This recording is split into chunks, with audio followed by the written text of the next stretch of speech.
Hello സുഹൃത്തുക്കളെ, secretariat അസിസ്റ്റൻറ്റിൻ്റെ പരീക്ഷയിൽ വരാൻ പോകുന്ന ചോദ്യമായ താലി സമരത്തെക്കുറിച്ചാണ് ഞാൻ ഇവിടെ പറയാൻ പോകുന്നത്. കോഴിക്കോട് താളി ക്ഷേത്രത്തിൻ്റെ റോഡിൽ ആവരണ പ്രവേശിക്കുന്നതെന്നും 1917 സാമൂതിരിയുടെ കൽപ്പന പുറപ്പെടുവിച്ചതിനെ തുടർന്നുണ്ടായ സമരം.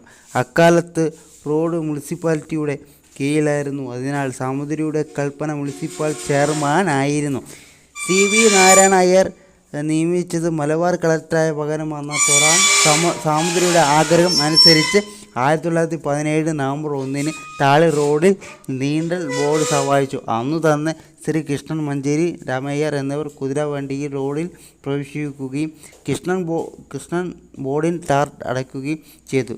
കൂടാതെ ബോർഡ് ഇളക്കി ക്ഷേത്രത്തിലേക്ക് എറിയുകയും ചെയ്തു. ഒരാഴ്ച കഴിഞ്ഞ് അതുവഴി ഘോഷയാത്ര നടത്തുകയും താളിയിലെ കുളത്തിൽ കുളിക്കുകയും ചെയ്തു.